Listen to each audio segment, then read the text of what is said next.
changed, which is a recurring theme throughout this interrogation. It shows us that his mind isn't wandering off during these moments of apparent disconnection. He is in fact fully present and very aware of what's going on around him. As he looks up, his eyes immediately lock onto the camera. He now knows he is still being watched, and his following gestures will resemble that of someone with suicidal tendencies.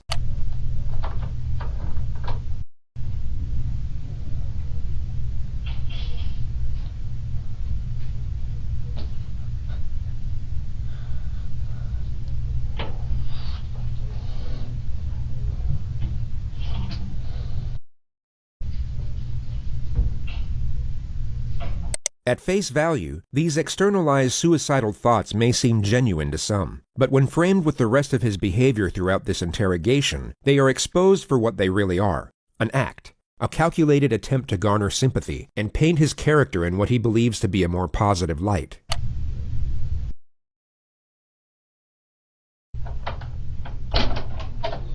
All right, how you doing, Nick? You all right? Gotta be able to speak so I can hear you. Alright, I just need to ask you really your name and date of birth just to confirm I got it right, and then I'm going to see you want a glass of water or something. What's your first name?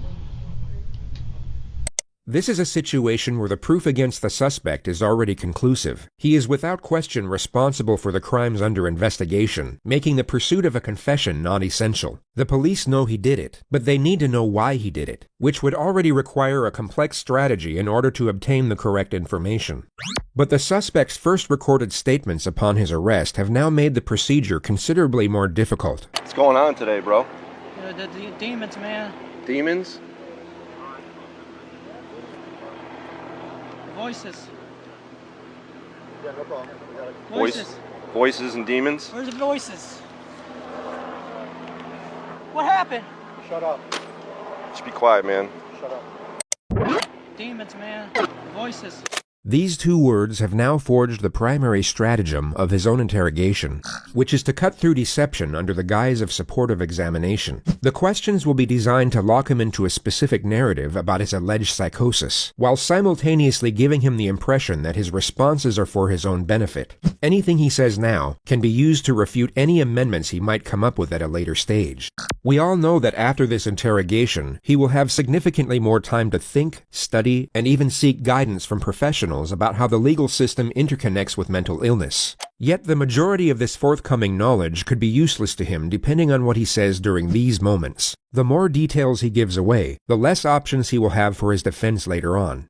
But pursuing this objective is complicated, as there are two very common scenarios for when this type of suspect gets interrogated. And just to be entirely clear, by this type of suspect, we mean someone who is 1. Pretending to be insane, and 2. Not fooling anyone. Their most common response is to simply shut down. They regress into total silence or some type of catatonic state, and the interrogation never gets off the ground. The other common response is the exact opposite. They erupt into hysteria or supposed delirium, and everything from that point forward becomes incoherent. The lead detective, John Curcio, must not allow either of these scenarios to transpire, and this makes the first 2 minutes absolutely crucial. He needs to create a positive first impression and resemble the furthest thing from a threat, while at the same time maintain a presence of authority. His temperament will be easygoing and non-confrontational, but also encouraging when extracting a response. His role at this moment is the ally. He needs to be liked, respected, but must not be feared.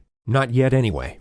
Going off the suspect's initial demeanor, the detective will know that he is far more likely to regress into a state of silence at this opening stage, and if he can prevent that from happening within the first 2 minutes, he is over the first obstacle.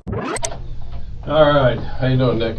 I just need to ask you really your name and date of birth just to confirm I got it right, and then I'm going to see you want a glass of water or something. What's your first name? Come on, Nick. Huh? Nicholas. Spell it for me. Okay. Come on, I'm old. You got to talk so I can hear you. N-I-K. O. L. Okay. A-S. And what's your middle name? Come on, man. Speak so I can hear you. Jacob. Jacob. J-A-C. What's your date of birth? Okay, you need to relax, because I'm the last detective or policeman you're going to have to talk to. So right off the bat, that should be somewhat comforting to you to know that I'm the last guy you got to talk to. But the thing about it is, look at me. I got to be able to hear you. Okay?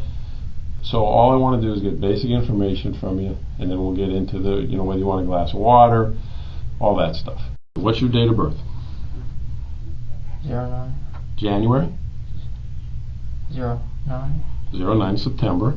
The investigation team already know the answers to these basic questions. Their only purpose are to initiate a response, and their non-threatening nature make it more likely for the suspect to engage. They are essentially the opening wedge to get the two-way dialogue flowing. And although the suspect is still partially committed to his catatonic state, as we can clearly see, he is still responsive, making it unlikely for him to regress into complete silence from this point forward.